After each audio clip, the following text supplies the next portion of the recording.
Here's the excuse I'm going to give them, and this is the bow I'm going to put on this whole conversation. And this is a sympathetic take towards everybody on the Indiana Fever. We just watched one of the most unique experiences in the history of sports. And I'm talking about the Caitlin Clark experience. And it's gone on nonstop. The Caitlin Clark experience has been nonstop since last October, early November. For a year straight, if we dial the clock back a year, let's start October 1, 2023. She was the biggest star in college sports. She took that mantle in March and April of 2023 with her first tournament run in 23. It's like, holy cow, she's the biggest star in all of college sports. She's bigger than any college football player. She's certainly bigger than any college basketball player. So she gets that mantle in March and April of 2023. When practice starts back up in October and games start back up in early November or late October, she's now the biggest star in college sports, and she's playing at Iowa. And then the clock rolls into the NCAA tournament. And by the NCAA tournament, I was like, this girl's the biggest star in sports. By February, March of 2024, it's like, holy cow, she's the biggest star in all of sports, and she's a woman. This is very unique. No woman's ever been asked to carry this burden. No, it's never happened in America. And then when you throw on the animus and the jealousy and the media being against her and all the legends of the game, what was the girl, Lynette Woodward? She ain't break my record. I was playing with a real size basketball. She wasn't.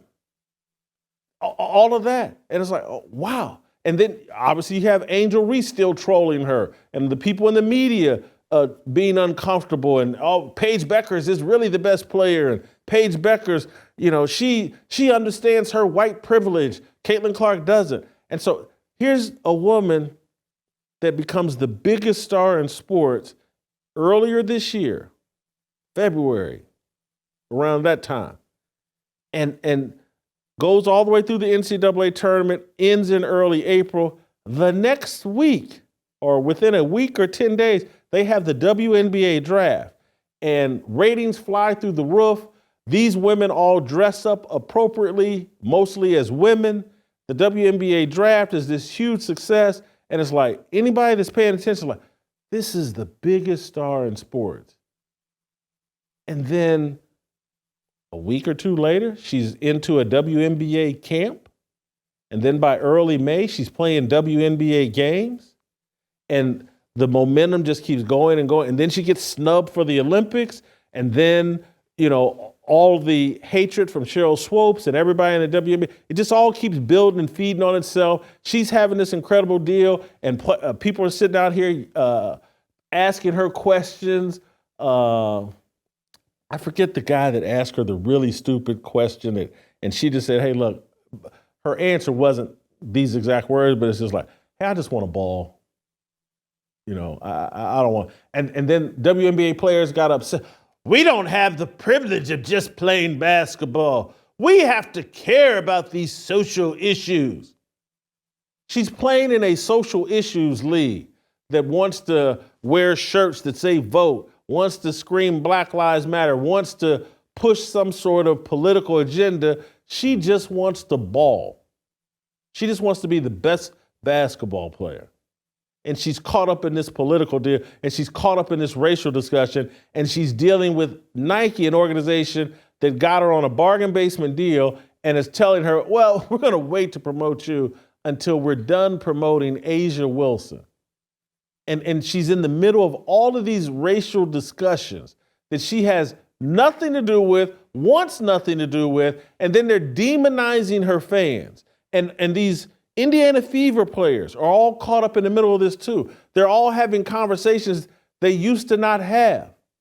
because no one cared about the WNBA. And so these guys could go play their game in anonymity with very little pressure. No one really cared.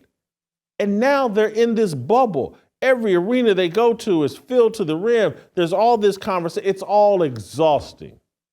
And they got a little small 3-4 week break because of the Olympics, but it still wasn't much of a break because a lot of the discussion was about how come she ain't on the Olympic team? But they get a short little break. For one straight year, everything, the weight of the world and all these political and racial discussions centered around Caitlin Clark. And I look at last night's game and go, yeah, she's worn out. And so are her teammates.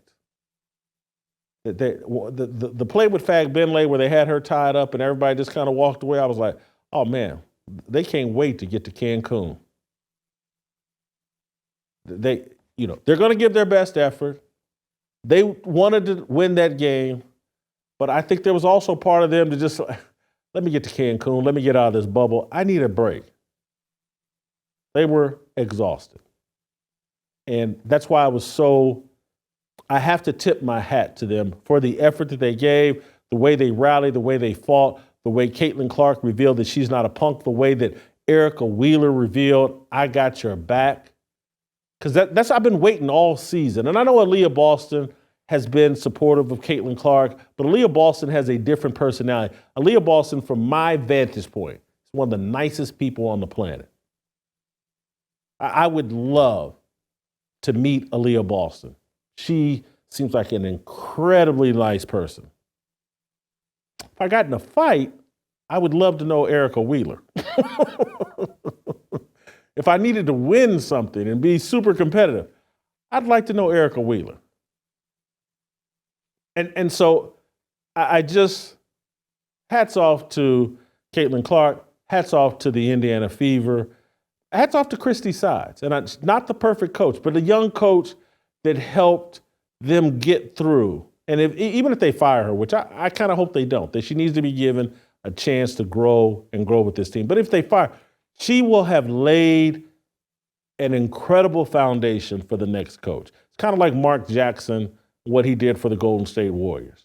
The next coach is going to have it much easier because there is a foundation of real chemistry among a handful of players that are very important. Obviously, I think Caitlin Clark and Kelsey Mitchell have real affinity. I would put Aaliyah Boston in that, obviously Lexi Hall, obviously Eric Wheeler.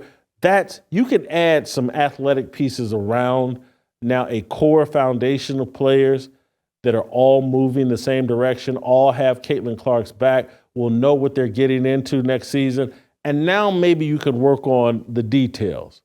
We got to have a legitimate offense that has some ball movement, man movement, that's not as easy to defend as Caitlin Clark just standing around the top of the circle and everybody just throw it in and watch someone go one-on-one.